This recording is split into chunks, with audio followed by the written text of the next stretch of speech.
Okay, so I really want to bring this to your attention. This is pretty exciting to me. Um, this is a big signifier that I was told from a very young age to listen for, which was one of the three key phrases. The first one is that this is the Great Awakening, and everybody would call it that. A lot of people are. Check. The second one is that the world as we know it is about to change. Check. That's been used. That phrase is being used widely now. The third one is that we are who we've been waiting for.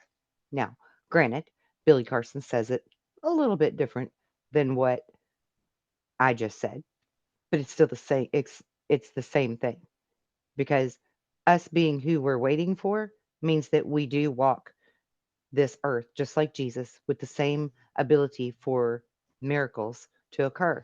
And that's what I've been taught and that's what I teach is that we are all just like Jesus.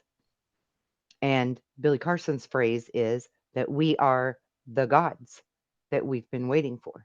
Essentially the same thing. He just uses the word gods, right? So, if you'll bear with me just a moment, I'm going to share my screen and we're going to go through this video interview that he does with this young man. There are several key points in it that need to be spoke about. And one very important point that I just want to help clear up something that he says that's not accurate. And that means no disrespect to him. Um, just simply that, he's just like anyone else. He's learning things as well. And he just simply hasn't learned this key element of a certain topic just yet that we'll get to in just a moment. Um, but with that being said, please go to his YouTube channel and subscribe and do the thing, right? Because he's great. He's got a lot of knowledge and a lot of inner wisdom and outer experience from being a really great researcher. So please go check out his channel, Forbidden Knowledge, Billy Carson. Okay, so we're going to share the screen.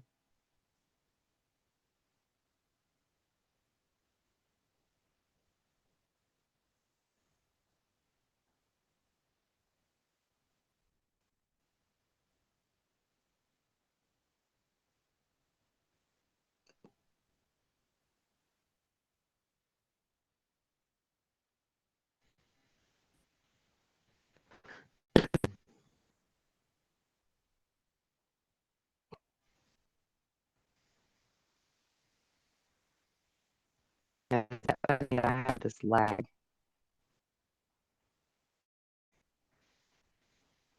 You can talk to this player Really? this way, but this player you can't say this to. You can say it a different way. You can be more aggressive with this one, and this one you can't be as aggressive with. It's this balance. It's this ebb and flow that you have to have when you're interviewing people, and you've mastered that pretty well, man. Thank you, brother. Yeah, thank you. Man. So as you guys can see, the title is "We Are the Gods We Have Been Waiting For." It's going to be an amazing talk today. Make sure you guys like and share this video. We want to get everybody in the house. I know it's midday. It's kind of a surprise, but if you can take a break to download some of this knowledge we're about to drop, it'll be a great thing for you. All right, share this video with everybody you possibly can. And so, Emilio, what's on your mind, man? What do you got? Man, well, first of all, today I finished watching Black Knight Satellite. Oh wow! So one of the last things in that documentary was that you mentioned, this is a direct quote, "We are the gods that we've been waiting for." Yes. And it stuck with me, and I wanted to open up today. You even named this show, "We Are the Gods We've Been Waiting For." Are we? Right. Are we? So just to start off there, I guess we are. We have all this ancient wisdom that you've uncovered from the tablets and all these other things, and the real story behind the human creation. Right. So what is the DNA right now that humanity is uncovering that is allowing us to recognize that we're the gods that we've been waiting for? You know, it's this gradual process of growth and self-awareness, which all is about the RNA and the DNA, to be honest, because the DNA is awakening us. The RNA is awakening us to who we truly are. As we begin to see people start to look inward instead of outward and start to question the reality, question the norm, question the mainstream, it then takes them down a rabbit hole, which forces them to research and look for answers. And when they begin to find specific answers, another spark goes off in their body, and that's the DNA releasing answers. In other words, they're not really looking for answers, they're looking for confirmation. The body is already telling you, your DNA is already telling you, this is the path. The mainstream is telling you, no, this is the path. But you're getting better confirmation over here because it doesn't insult your soul. And right now, where we are in the universe, our solar system, it actually undulates up and down around the giant Milky Way. And these... Okay, before he gets into that, real quick, I just want to say to you that I am going to offer my knowledge, same knowledge that Ashiana Dean has, if anybody's familiar with that. I'm going to offer that in a PDF form to every single person on the planet for donation price, right? So that everybody can afford it. This will help you to learn the tones and the purpose of the different tones, the different octaves or keys, right? Of like Om and things like that. And also of the songs, also known as psalms, Psonns, songs. The enunciation, the proper enunciation for these tones, and key to say them in. This will also help you to unlock your 144 fire codes, which will fast track your DNA upgrade. Totally safe, doesn't harm anyone at all in any way, shape, or form. It only will enhance your health, your ability to heal. All of your senses will be heightened, including your psychic senses. So it's a really amazing lesson plan to go by. And yeah, unlocking your 144 fire codes in your DNA and really amping up your ability to learn, your immune system, everything about it. It teaches you how to remote view. It teaches you how to understand telepathy and telekinesis. Sorry, I'm watching what my dog's doing. It's amazing. It's an amazing book of information in PDF form that you can download, and it's yours to keep forever to use. I will also offer a workshop for anyone who's interested to work with me so that they can understand it better if it's kind of too much over their head, because there's a lot of science in it and not everybody gets that, and that's okay, no judgment. So if you need my help and my tutoring, I am there for you regardless of the amount of donation that you have given, regardless. I used to have a set fee on this. I want it to be accessible to the world. So I am going to offer it, and the link will be below in the description box. I want to offer it by donation only so that literally everybody can afford it. Okay? Now, we're going to talk about the dark rift of the Milky Way and Einstein. These movements are huge, hundreds of millions of miles as it undulates up and down. Right now, we're at the perfect center of the equator of where the supermassive black hole is at the center of our galaxy. Rift. Scientists have identified this since 2013. Huge streaming particles are coming toward us at an incredible rate at the speed of light, and they are actually hitting us. And that's what Einstein would call spooky matter, but what most scientists refer to as dark matter, because we are now in the dark rift of the Milky Way. We ebb and flow, just like if we're in water. And we're in the dark rift of the Milky Way right now. This is the soup where all of the creation particles are that upgrade us. It's going to it's literally penetrating our planet and upgrading our planet and changing its vibration, upgrading the plants, upgrading the animals, including us.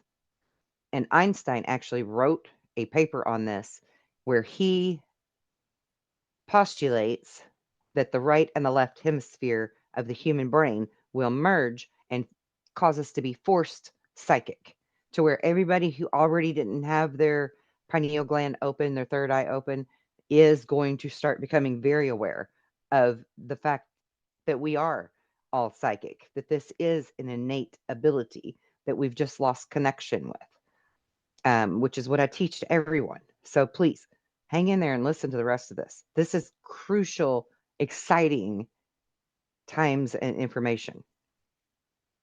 Us.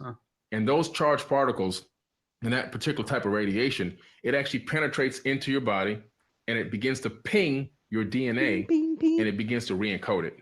This is real science. Yep. Yeah. And so we know that our DNA codes are changing, and it's a lot of it's Already because changing. of we've risen to this level now where we're in the age of questioning and getting and looking for answers. Yeah. This information age, right? And real quick, I'll just say here too, a lot of you may be asking now, okay, well, if we're all getting an upgrade anyway, what's the point in having the PDF, right? What's the point in fast tracking the 144 fire codes to ignite the DNA? I'll tell you the difference. The difference is if you weren't very psychic, like as of right now, if you're not feeling it, if you're not absorbing it, accepting it, embracing it to where you're utilizing it, then your upgrade that's happening naturally will be subtle hints of you. Okay, now you can smell something that belonged to your dead grandmother, right? Or you're seeing the apparition of your dead grandmother now, or you can feel her energy around you, her spirit around you, or maybe you're hearing her voice speak to you. Okay, you're going to be getting those type of extrasensory perceptions, but you're still going to be like second guessing yourself. Am I crazy? Is this really happening? Why is this happening now? It never happened before in my life. What's different? Okay, so you're going to be kind of a little bit clueless on those things. And then there's others of you who are already in this position where you do see the spirits of the dead, or you are clairsentient, or you can do some type of telepathic communication with your close friends or your close siblings or your parents or someone, right? Or your children. To unlock your 144 fire codes, you would enhance that and magnify it to where these things would happen more readily, more easily, and with full belief and awareness that they are real and that this is part of your everyday life and that life doesn't have to be mundane. It doesn't. If you know who you are, there's nothing boring about it. And at the same time, we're getting these streaming particles, which are reprogramming and changing and editing our DNA. And we're also learning how to reprogram our own selves by talking to ourselves and doing affirmations and everything else. So it's this combination of all this happening at once, which is giving us this awakening to the fact that we are God and God is us, and that we are God walking in the flesh, each and every one of us. And there is no separation. We're all the same entity, just in different variations or different forms. Yeah. In the Emerald Tablets of Thoth, I like to say that we are all like a different lens, a different camera lens of God's all-seeing eye. We all see it from a different angle, a different perspective, maybe different colors, whatever. But we're all experiencing things that allows our creation, our creator, to experience this wonderful planet that it's created. He, she, it. Right? We're all just an aspect of the one, so that it could manifest into physical form to experience its material manifestations. That's why prayer works. break down how we're living in this fractal holographic universe. Yeah. So I'm wondering if, as our DNA is changing, as the frequency of the planet is changing, how would that affect it on a dimensional level as a planet? Well, so there are 11 dimensions. At least we believe that in theoretical physics, right? And we believe that. And this higher vibration that our planet is doing and that we are now entering into, because we are all changing our vibration, whether you realize it or not, because of all of the solar energy that's happening and the dark rift of the Milky Way's energy that's bombarding our planet and all of the other planets in our solar system, proven to be affecting them all. The outer planets that got there first already have had pole shifts and warming on their planetary bodies ahead of time, ahead of us. Well documented by NASA's JPL. Well documented.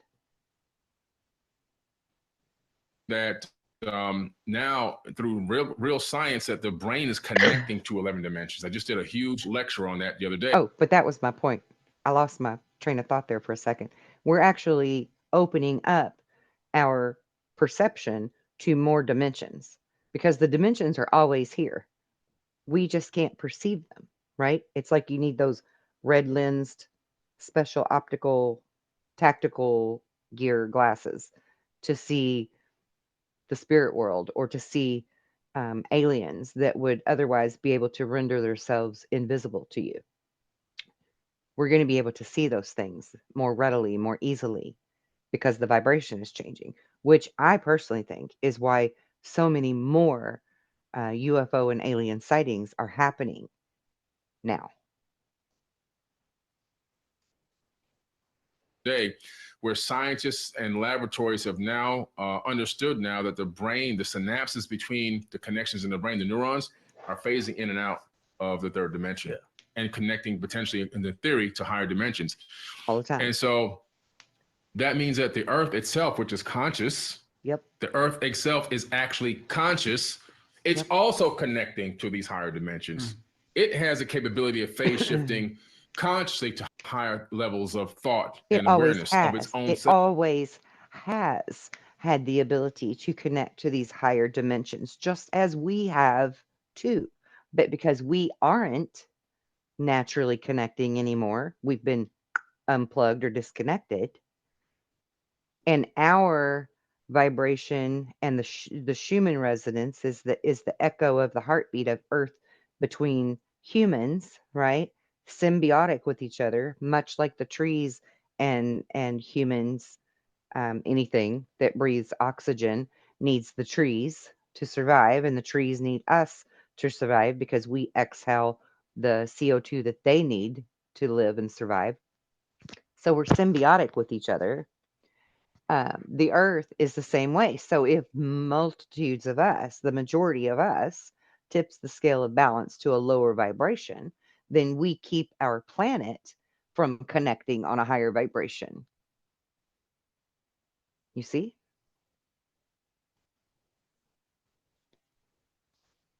Two-way street. And so I believe that as the human beings on the surface become more conscious and we get this mass awakening, it's also going to allow the earth to transform into its true dimension or its true self, where it really wants to be, this higher level of self where it really that the wants earth to has be. it as well. And that we can phase shift together into this, higher dimension of consciousness. And this physical third dimension will always be here, but our thought level will be so high, we'll be able to perceive the past, present, and future at the same time. We'll be able to see the end before the beginning. We'll begin to tap into our true innate abilities that we already have. And we'll recognize that we're all truly spiritual beings and that there is no separation. Amen. And I think a lot of people can start relating to the fact that these personal experiences are happening to them. I was just having a conversation with a friend last night who was able to basically relive a whole past lifetime, religious and background understand we're from, or cultural background. We are all connected. Close relative right now is red and yellow, black the same and white character that was in that past lifetime. They're working out some karma. And how do you perceive karma right now? Karma is a real thing. I really do believe that karma is a real thing. It works along the law of attraction. And so a lot of people think that the law of attraction only works in positivity and abundance, but that's not true. The law of attraction works in also negativity and dark energy. And, so if a person's always doing things wrong or doing wrong things, I should say, being bad, trying to hurt people, trying to injure people, or whatever the case may be, dark things, all the dark thoughts, that is going to reciprocate back to them. Okay, but yes and no. Because if they're of a low vibe and they're just like hateful all the time, right? Hateful energy. I can't stand this person. I don't like these people, blah, blah, blah. They're just, like the Scrooge, total miserable human being. Then, yeah, bad things are going to continue to happen to them as well. That's how karma works, indeed. But karma also works to help teach us lessons. So if we make the same mistake over and over, we will keep getting the same lesson in different forms until we've learned that lesson so we can move past it. So karma also works for us in that way, in a good way, right? In our favor.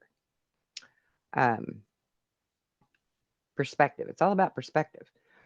But let's say, like, for example, the other day, my brother and I had my EMF counter walking around the house and the perimeter of the house with it because we've had a lot of paranormal activity going on as of lately. Well, this thing, it not just picks up entities, but it can tell you like what they feel like, like what color they may be and what their emotion is. Sort of like it's picking up on the ray of color that they are in the rainbow aura field, right? Which is a really cool device. So it picked up 2 entities on each end of the house. Both of them were dark, considered a dark entity. They had a black mass to them, right? But one of them's emotion said that it was sad, and the other's emotion said that it was joyful. And I'm like, what in the world? How could anything that's a dark mass, and clearly that's something that's like heavy, angry, ugly, be joyful?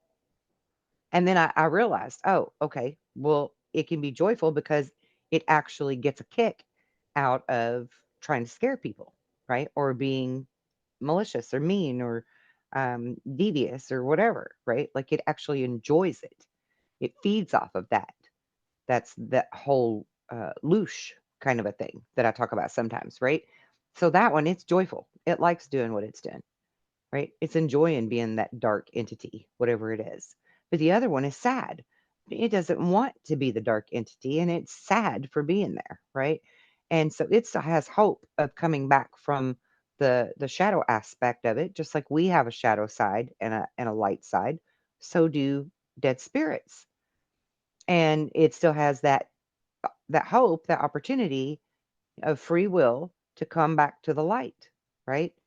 The other one, maybe not so much because it really enjoys what it's doing. And because it enjoys what it's doing, it's not getting bad things happening to it. Not in the sense that we feel the effects of it anyway. Now, granted, yes, it's staying dark and it can never go to the light, but maybe it chose that. Maybe that's what it wanted. Right? So is that bad karma on its part from its perspective? If that's where it wants to be? I think not. I think not. So I think it really matters. That key component is the emotion of the intent, right? We have bad thoughts about people all the time, that are like fleeting thoughts that we're just like, no big deal. We didn't really think anything of it. But those thoughts matter. They matter to us and they matter to the other person that we're thinking about in that aspect also. If you're thinking bad thoughts of someone, that's actually affecting you on a physical level. It will affect you internally and work its way to the external, and into your material life as well, in forms of like bad luck or bad things happening to you consistently, right? Or bad health or whatever it is, because of your own bad thoughts. It essentially is like, toxic to you to have those bad thoughts of other people, but it's also toxic to them because if enough people have a bad thought towards someone specific, a targeted individual, it will affect that individual's life, for example, Mr. T, President T, a lot of people want to vilify him on the public stage and make others hate him. And then also you've got celebrities on the other hand of that. You have celebrities that people want to glorify and adore and pay homage and give love to. But if you really knew what they were doing in their everyday life, maybe some of the things they're doing are quite ugly and sinister, and they don't deserve the love and the praise that you're giving them. But because they've managed to hide that from you, they don't get their bad karma for it, or as much as maybe, they should have, because it goes both ways. So, yeah, I mean, they could be doing the bad things, and maybe they don't give two shits about it. And so they're getting by with it. If the public know, I mean, it really does matter what people think of you. It really does. And people in Hollywood, they know that. Politicians, they know that. They know that their public image matters, because thought matters. So, food for thought there, right? Let's get on with it. When a person is in a state of fear, despair, hate, anger, trauma, they always seem to have more and more of that coming back at them. Because the law of attraction, it works on frequencies. If it's a low frequency, the universe says, oh, give them more of this low frequency. High frequency, give them more of the high frequency. So it works in both ways. So people have to be very careful because, there's a situation, in my opinion, with karma, where if you're always focusing on the dark stuff and always doing dark or engaging in darkness, you're going to get more darkness coming at you. And that darkness, in my opinion, could supersede your lifetime in this avatar body. It could follow your spiritual energy, which is eternal. So people say, well, the person died, it's all over for them. Well, maybe not. The energy never dies. It only transforms. Right. Is the karma tracking that spiritual energy into the next life? It's possible. Yeah. We'll be putting out an interview soon with Dr. Eben Alexander. Okay. He wrote The Proof of Heaven, and he was essentially brain dead for 7 days. He was a neurosurgeon. Yeah. And his story is interesting because he says that while he was behind the veil, while he was on the other side, he realized that the life review was a real thing, and that you would get a life review. But the caveat is that you wouldn't review your life from your own eyes, but through the eyes of the other people. Wow. That you influenced. Oh, wow. So he even said that things in that realm are magnified emotion-wise. So you're going to be feeling what you said to that person. If you said, I love you to that person, you're going to feel that love back towards you. Yeah. You say, I hate you to a person, the same thing. It's a mirror. So I wanted to dive deep into this aspect of the past life. The afterlife. Afterlife, yeah. Because the Egyptians have their own interpretation of it. You looked at the tablets, what their own story is about it. And many religions around the world have their own interpretation of it. You right now, after having all the research, have, gone on your own journey. What is the afterlife looking for you? So based on what I've studied from both the Atlantean Priest King and the Emerald Tablets, it's about, there's two levels. So one level is becoming an ascended master. Working yourself so intently and focusing on consciousness ascension on a daily basis so that you get to the point where he talks about being able to incarnate at will. He also says on and in the plane that you desire. In other words, he's talking about incarnating when he wants to, and even in any dimension he wants to incarnate at. That's when you... Okay, and I just want to also add right here that this is actually very true, and I know it for a fact. How do I know it for a fact? Because my dad was a very enlightened Zen master. He practiced all sorts of martial arts, philosophies, was an avid researcher. He's the one that taught me how to research. He was in a lot of alphabet agency programs. And he told me on his deathbed when I was 17 that if his calculations were correct, that he would be back with me in about 10 years. Now, granted, when he told me that day, I didn't want to hear it. I thought he was just spewing more Zen crap that I didn't understand because I was so young It irritated me. I knew that he knew that we can essentially heal ourselves at a molecular level. So I was really pissed at him that he wouldn't just do that instead of checking out and dying, because I really wanted to keep my dad around, right?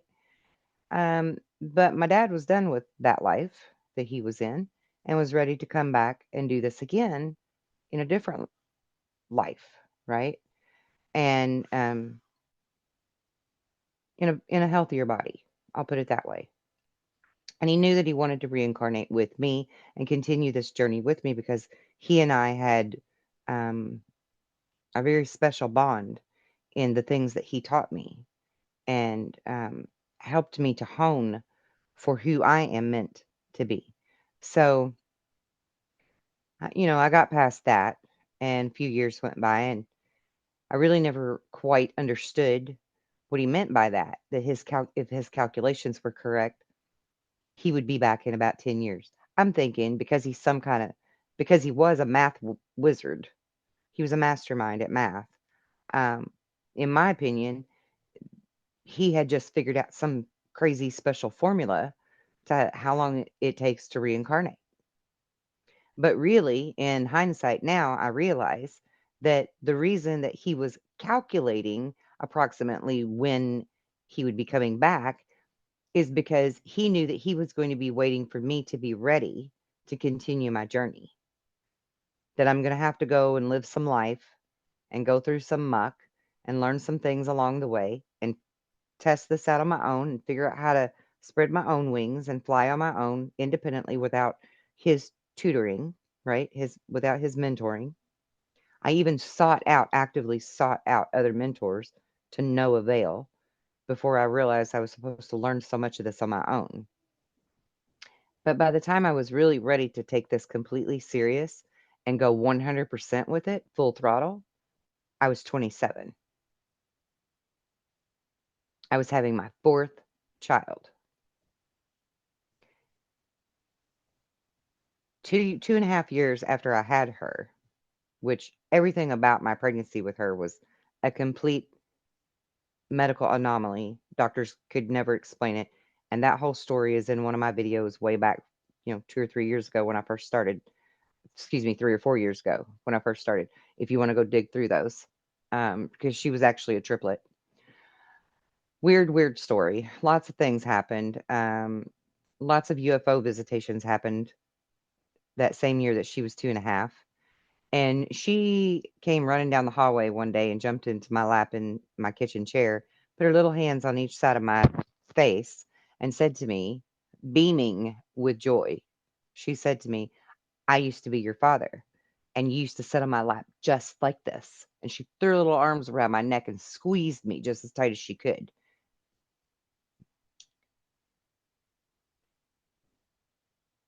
My dad knew, according to his calculations, that that's when I would be ready to start doing my work and taking it seriously.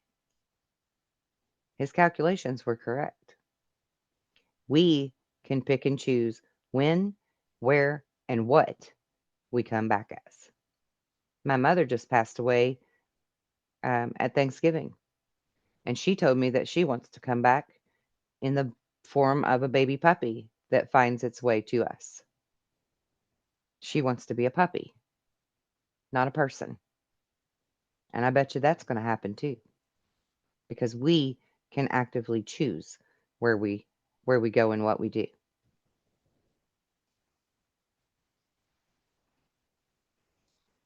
You become the master, right? But there's also this level where people come back over and over again because it seems as if they're not learning the lessons that they were put here to learn. And that's a thing. And they go through this process of learning and focusing eventually on ascending. But some people can come back 10 times, 100 times, hundreds of times, thousands of times. Yep. And so what I began to realize is, before I go into the afterlife, that there are people on this planet that could be 60 and 70 years old that are newborns spiritually.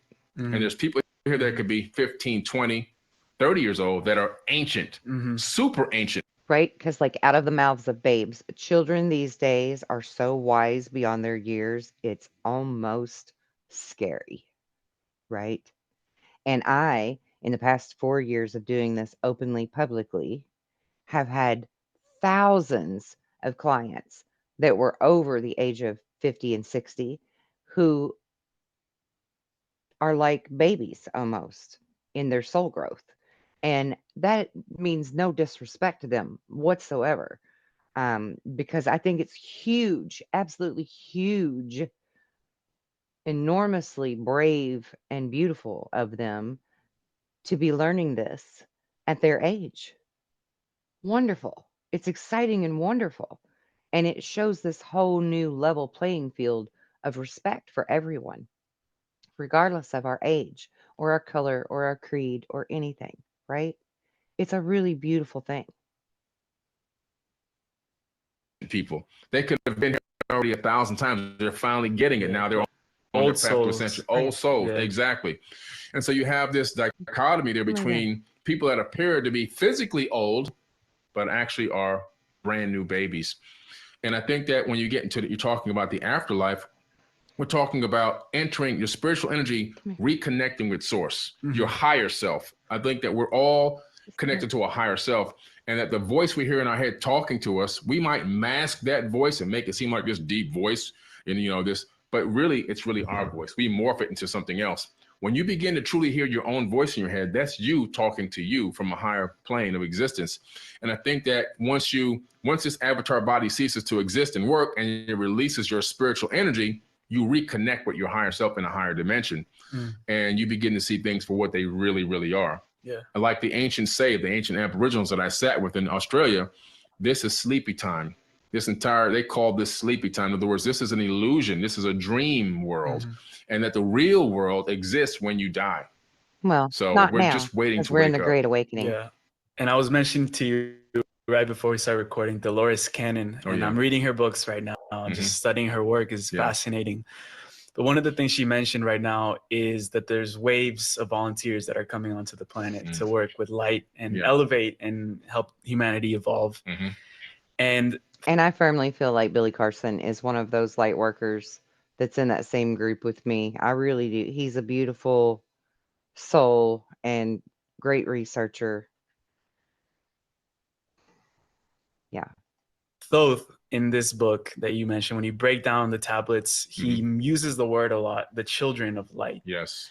So I just wanted to break down what that means, because that just has a lot of correlations with, the new wave of children that are coming into the world right now, that are bringing that light, helping our species ascend to the next level.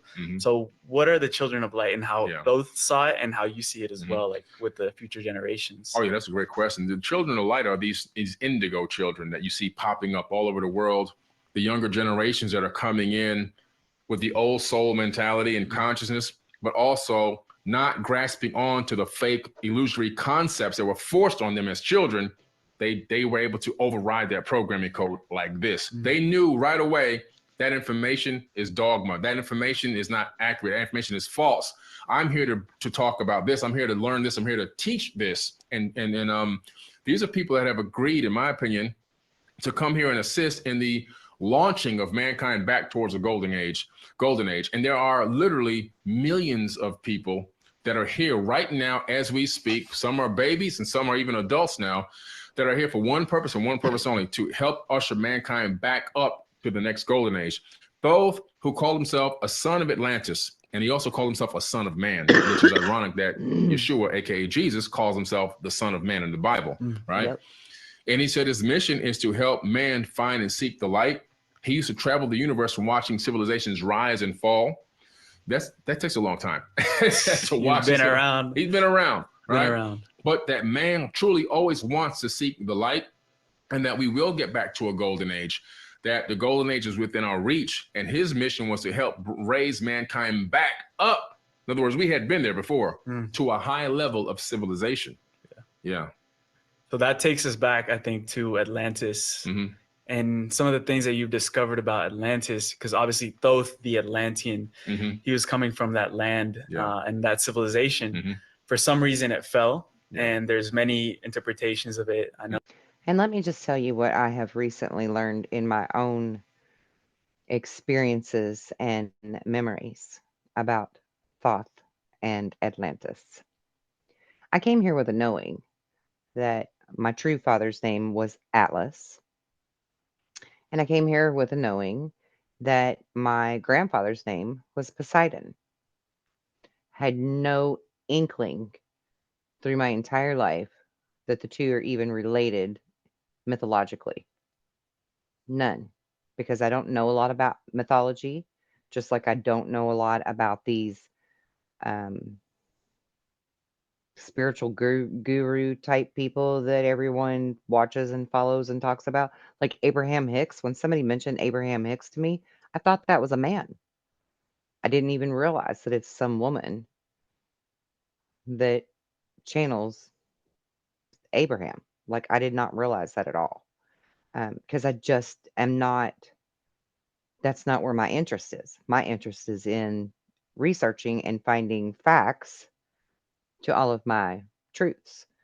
Um, and, I was raised with the same programming, if you will, everyone else was raised with, that mythology is just a myth. So I didn't pay a whole lot of attention to it until I started realizing, there are things about how all of them have a different name, but probably the same character, just like Thoth has also been Hermes Trismegistus, likely also was Jesus, and many other great um, ascended masters that we've had in history. So, in digging into my past life memories, I've always known that my name was Asherah or Asherah, some people would pronounce it. And never did I ever hear anything about that particular name until I was watching YouTube channel called The Fifth Kind with this ex-priest preacher man who is very scholarly about religious texts and such, and had access to really great information that most of us do not have access to. And he started explaining how Yahweh, the God of the Old Testament, um, had a wife, and also there was a third God. So he names them and says there was Yahweh, um, Baal or Baal, however you want to say that, Baal, and Asherah. And there's always this trinity of two males and a female, right? Enki, Enlil, and Inanna, for example. Isis, Osiris, and Horus. There's always a trinity. So I found that to be very interesting, and I didn't know that there was an Asherah of the Bible, who was essentially the female deity who's considered the mother goddess, right? The Sphinx was modeled after her, all sphinxes around the world, all of the double columns or pillars that are representative of doorways are also a symbol of her. And then we get into my experiences of being someone named Asherah who was in Atlantis.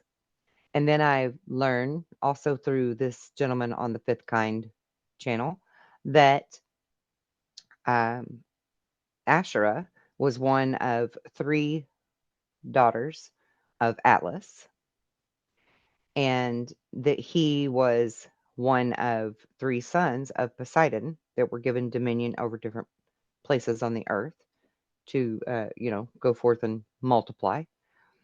And Asherah actually had 77 sons, and one of which was named Thoth. And the sevens even are very important to me, and the threes, but mainly the sevens, because I was born with a birthmark of a 7 on my belly. And I was born 7772. I was born at 7 a.m. I weighed 7 pounds exactly. I'm the seventh child. I have 7 children of my own and 7 grandchildren. Sevens are very significant to my life. And then I also had a very huge vision in 2003 where I saw a multitude of sevens that would be, the sevens would be big signifiers for things really starting to take off.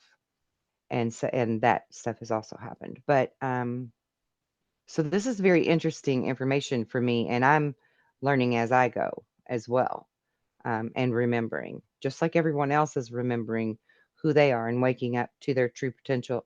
I am doing the same as well. And we're all in this together, you know, whether I'm at this level and you're at that level and whatever, it doesn't matter. We're all in this together and we all have a piece to this puzzle. Okay. I know from the tablets, they're telling us, the ancient cultures are telling us about the flood and everything that happened. But what do you think are some things that we can extract from that point in civilization that we can start applying to what's going on right now? Yeah. Well, you have to look, and when you look deep into the Atlantean story, you discover that there was. I want to also just add here real quick, because he mentioned Noah and the flood, which essentially I think was either the same thing as when Atlantis fell or a repeat, because we have this cyclical event and the whole binary star and all that stuff that I've explained before. But I've also tracked my family's bloodline back to Noah. We are Smiths, and Shem was one of Noah's sons. And if you translate Shem, which is Hebrew, into English, that means Smith, sons of Smith. So my father's bloodline goes back to Noah, and my mother's bloodline we have traced back to the tribe of Dan in Ireland. Again, all important bloodline stories for piecing all of this together and who we are. And we always incarnate, I won't say always, I guess by choice, we incarnate back into the same family, the same bloodline in some aspect or another, if we have a specific goal or mission for the entire planet and humanity. Some disarray. There were some disagreements, there were some fighting, there were some wars between these Atlantean people because of differences of opinion, the wars were between Atlanteans and other over other humans. The Atlantean civilization wasn't just a ring city. That was just one capital of dozens that existed on Earth. So the entire planet itself is Atlantis. Wherever you are right now, you're in Atlantis. No. And these battles ensued, and even the jealousy and the prejudice of the fact that an Atlantean king. But they were all fighting for a bigger piece of the pie, if you will. You know, sibling rivalry. Would have take a human as a wife. That was another big problem. One of the biggest problems that caused one of the big wars. And so you had all this crazy stuff going on, and these quests for power and domination and control by not all of them, but by most. And you saw like Thoth, the Atlantean, how that wasn't his mission. His mission was to enlighten humans. His mission was to bring knowledge, alchemy, chemistry, languages, building techniques, and so forth, and enlightenment to the world. He created the first mystery schools. And so you had some that were dark and evil and some that wanted to bring the light. And you have to look back at that time and realize the past is prologue. What happens in the past is doomed to repeat itself again unless we learn about it and learn the lessons from it, which is where your question is going. Right. So we have to really look and analyze what is it that is causing this to continue to happen to us, these rise and falls of civilization, which we know has happened at least 4 times. Now we have to say, look, this is what happened. Ego crept in. Ego crept in. The want and will. When you have everything you want and you're fully loaded, like there's no more money that you can get that will help change your life at any point. Like Putin's got $300 billion and he wants more power. I mean, he's at the point now where more power does nothing. More money does nothing. But the quest to continue to do that is the driving force. It's like a mirror of what he's doing to a mirror of the past. I think that was also King Solomon's downfall and demise. he got this thirst in him for more power. And speaking of bloodlines, Solomon, King David, all of them are related to Noah. So is Enoch, by the way. Enoch was Noah's grandfather or great-grandfather. This quest for power and domination over others is the weakness. It's the Achilles heel of mankind. We have to learn from that and say, look, no more. How do we have unconditional love for one another? How do we work together, even though we are all different and we have our own differences, right? How do we work together and we forget about this divide and conquer tactics that they use on us all the time to keep us separated and fighting one another so that we can't see what's really going on behind the veil? We have to, at some point, realize we as 8 billion people now on this planet have to come together and work together and love one another, regardless of who we are, what we believe in, what we don't believe in. And we have to stop playing the game. Right now, 100 people control 8 billion people. 100 control 8 billion. So when you look at that number and you go to the ancient past, you see the same exact thing. The Anunnaki in the tablets, in the Sumerian tablets, not in this book, but in the Sumerian tablets, they say that there are so many of them and so little of us. At any moment, they can realize they don't need us. So they were even afraid of this in the ancient past. It's the same thing going on right now. We have 8 billion of us, and we're fighting each other. We're abusing each other. We're killing each other. We're stealing from each other. And the 100 people that are running and controlling from behind the scenes are just laughing. And they're making money on every single corner, every single side. We have to do one thing and one thing only. We have to stop playing their game. And when we stop playing their game, it's game over for them. And we can create a new paradigm on this. How do you stop playing their game? Know thyself. Planet, and we can literally bring heaven to earth where it's supposed to be. Literally. Yeah. And there's obviously that spiritual side of developing our own empowerment and realizing and remembering who we are. Yeah. Truly taking the And there's also the technology that right now is going hand in hand with this sort of evolution that humanity's going through. Yeah. And I found it interesting that there has been a lot of UAP sightings that rose up recently in just the last couple of months, which kind of correlated or causated with the release of more AI into the public, to the hands of the public. Do you see any sort of pattern? There's a huge pattern. You see the government, they're masters at neuroscience. They understand how to apply neuroscience and manipulate people's minds, right? Now, when I took the class at MIT and applied neuroscience, this is one of the things that they taught. How do you shift mass consciousness? That's what the class really was about. And when you take this class, you begin to realize these techniques can be used for good or evil, right? Yep. You can see it, like they can be used for good or evil. They have chosen to use it for evil. So they understand how to time things. Oh, we can say this while we do this. We can do this while we do this. While they're looking over here, we can do this over here. You know, in the middle of the night while they're sleeping, we'll pass this bill, and now they have to pay income tax. And so we'll make this bill pass, but we'll distract them with this big problem, right? With these riots or whatever we'll create here. And now, while that's all going on, everybody's outside picketing over here, we're going to pass another bill. Now we got to, we have a banking system that steals all their money, right? We have, so they keep this whole scenario going. Now it's.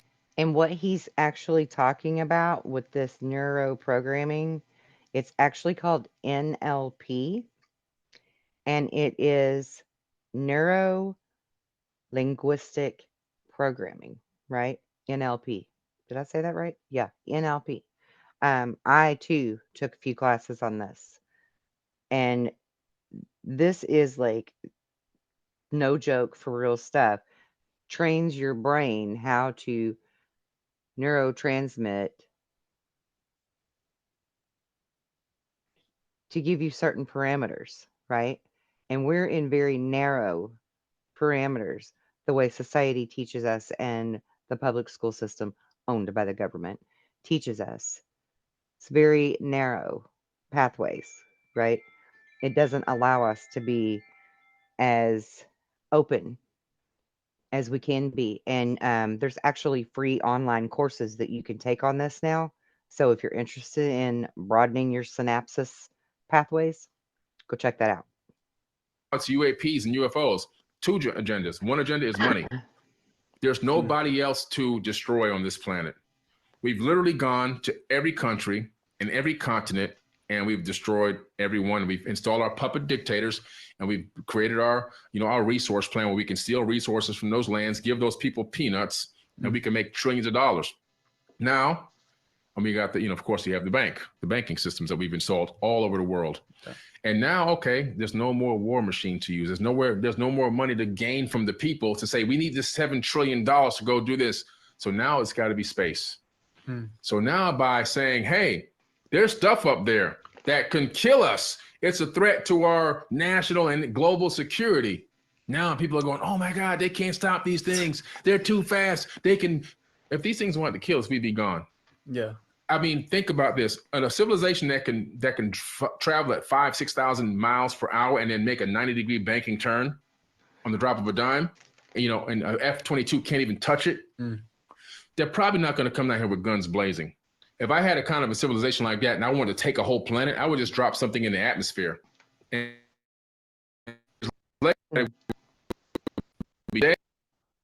come clean up the mess. Even probably what I dropped in the atmosphere will probably disintegrate the bodies. I won't have to clean up anything. All the buildings will be intact. All the technology will be intact. Nobody's coming here with guns blazing. So, but they have this illusion that's what's going to happen. And so now we have a Space Force, guy. We need the 7 trillion. We need 10 trillion. We need $20 trillion. Now they got their war machine funded again. They're on the board of directors for these private corporations, which put them into black budget projects. So they don't have to, you can't use a FOIA act to see what they're doing with the money, right? No Freedom of Information Act. You can't request it because they put it into private corporations. And now they got all this money. They're all making millions and billions at the expense of fear that they've pushed on people that doesn't even exist. Like we had the Gulf of Tonkin incident with Vietnam that launched the whole Vietnam War. They now finally admitted. He speaks truth there, for sure. Let's skip ahead here a bit.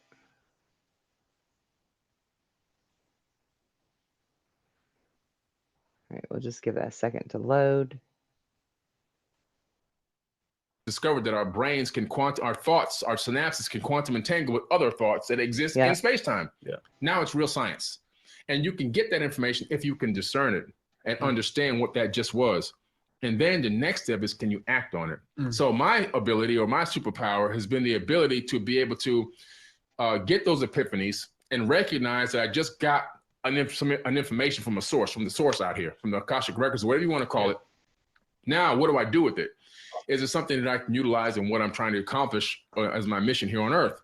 And I go and I dig into it, I research it, I study it, and then I present it and bring it to the people. A lot of the times, information that I get like that, it gives me something new to talk about because it wasn't even on my mind until it came to me. And then I looked it up and it's real. And I go, oh my God, this is real. And now I'm putting it out. So that's, something that I've been able to, read his memoirs. I guess you want to say maximize that ability that I've had to get to information. I was walking down the beach one day doing a beach walking meditation and parabolic down conversion came to me. I'm like, what the hell is that? That's called quantum parabolic down conversion, right? I go and I look it up. It's how you take two particles and you phase shift them on the same frequency through a laser, and then you quantum entangle them. That's how I learned about quantum entanglement. I was walking down the beach another day, beach meditation again. I love walking on the beach. I get quantum walking. And I go, quantum walking. I go look it up. It's real. So all this, and now I'm making a movie called Quantum Walkers for Forbidden TV, based on that walking meditation and that download that I got, based on real science. So these things come to me, and so that's how it is. That everybody has these special gifts. We just don't open our packages. Sometimes you have to be really quiet and just still and see what's coming to you. What abilities do you have? Sit there and try to think about moving something. Sit there and think about, communicating with somebody and see if you can get a response. Even if they're long distance, send a message to them. See what happens. See if they can call you. Call an elevator down. If I'm in a crowded building, before I get to the elevator, I'll start focusing. I want the elevator down here already. I used to do this thing with my kids where I would put them in the car with me and we'd be going somewhere. And I would say, all right, focus on a specific song that you want to hear on the radio. Focus on it really hard. Really hear that song in your head. Really feel the emotion of it. And then I want you to change the channel, change the station on the radio until you find that song. And it's going to be on there. And sure enough, within a few channel changes, boom, there that song would be. And they're like, oh my God, how is that even happening? Focused thought, quantum entanglement. Happens every day, all the time. You know, I'll go into a mall. I'll start thinking, I want this parking spot, you know? Yeah. And Me so when too, I get there, every there's a time. spot ready for me. So all these things are our natural abilities, but we Always don't park next to the exercise door. them. We don't try to Always. use them because we think, oh man, this is stupid. No, try it and believe it and just see what happens. Yeah. See, let's that's talk why I about the have this pyramids for tattoo a on my moment, armpit. because Just believe. I know that they were used to house a lot of data, information, a lot of wisdom. Mhm. And you hear accounts here and there where people go into the pyramids and all of a sudden they activate Yeah. a psychic ability Mhm. and it's activated Yeah. and they turn it on. Yeah. Why is that happening? What do the They're pyramids have activating their as DNA. They're activating their DNA with that resonance, with that frequency. That's the point of the ohms and stuff, which you can learn if you want that PDF, if you want the workshop, if you want me to tutor you, whatever you need, by donation only. The link will be in the description box. For real. We need to all get on the same page with this.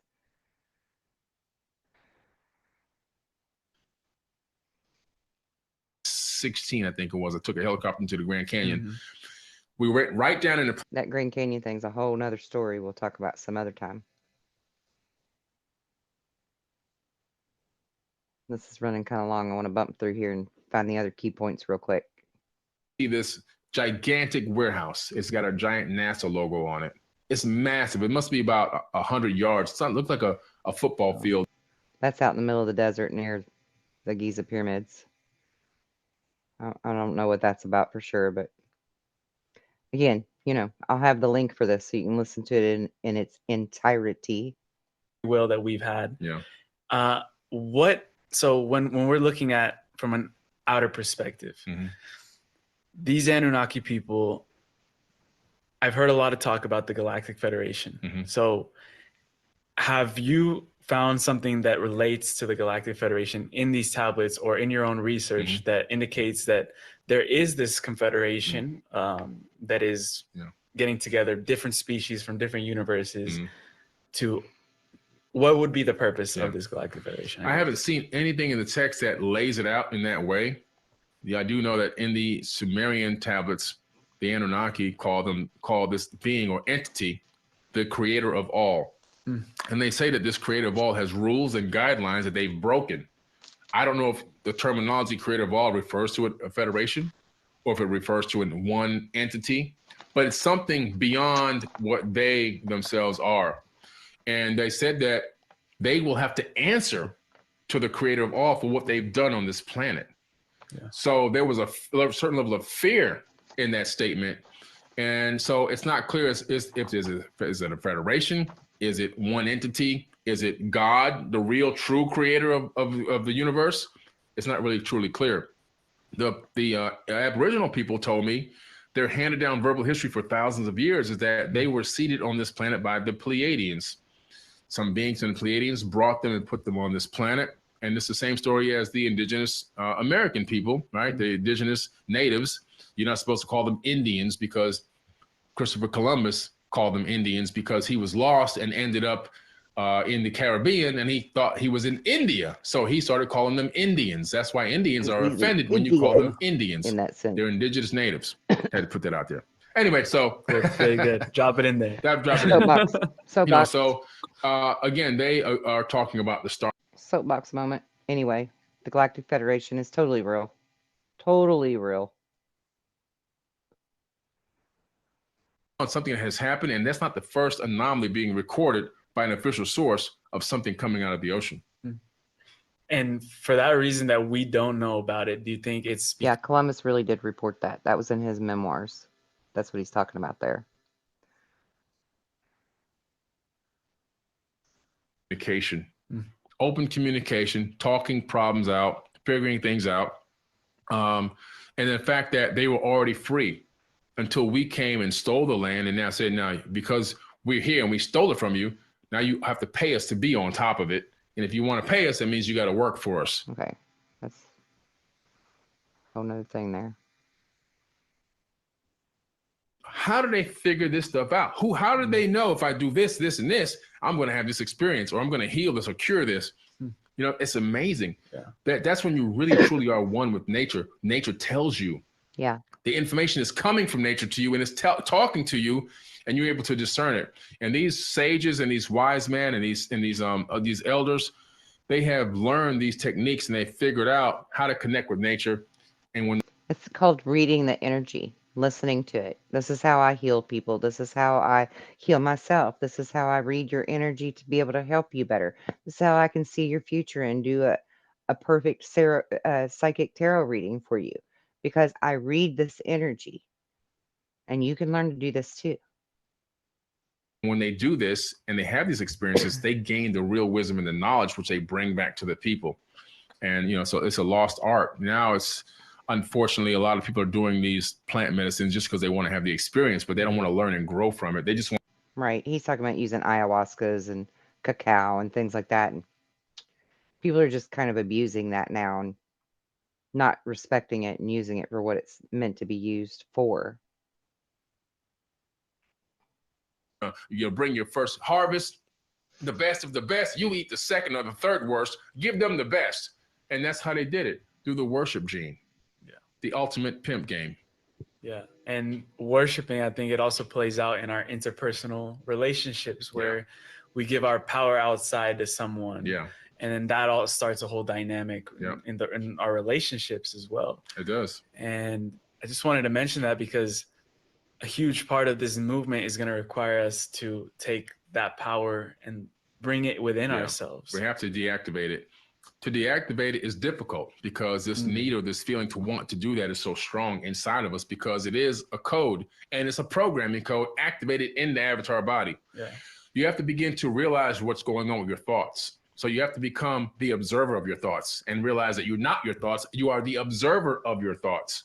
And then and only then can you break free of the spell of this gene that has you feeling like you want to worship something on the outside. Yeah. So, right. And I have a great quote that's usually hanging on my wall, but since I just moved, it's not up yet. But it says, "What you give, whatever thought you give power to has power over you if you allow it." And that's a double-edged sword kind of a statement there, right? There's two sides to that coin. You can either allow your thoughts to control you, or you can control your thoughts and guide your life that way. Which one do you want to give the power to, right? The Native Americans would say, which wolf do you feed, the good one or the bad one, right? So if there's the worship gene, what other genes are disempowering us, and which ones can we start to turn on that will change the course of humanity? Well, I think there's genes for several things. Self-doubt. There's genes in the body that create self-doubt. When that gene is switched on, a person doubts themselves. They doubt everything about themselves. And some of these genes can be activated just by certain situations that we get into, right? And so self-doubt is a huge problem. A lot of people out there suffer from self-doubt. They do. They don't believe in themselves. They don't believe in anything they can possibly do. They don't believe in anything that's going on within themselves. Everything they think of, everything they try, I'm a failure. I'm no good at anything. This self-doubt. And that's taught to us societally, I believe, if that's even a word, societally. I don't know. But like, I think society kind of teaches us that, because we're not taught how to love ourselves. We're taught how to love others. We're taught how to be in service to others. We don't know how to be in service to ourselves. And what does that mean, really? That means listening to your inner voice, listening to your body, listening to your intuition, trusting that, right? Einstein has the greatest quote. It's my favorite quote of all time. It's the quote of all quotes, that the intuitive mind is the sacred gift. But we have created a society. Oh, excuse me. I skipped a line. The intuitive mind is our sacred gift. The logical mind is our faithful servant. But we have created a society that honors the servant and has forgotten the gift.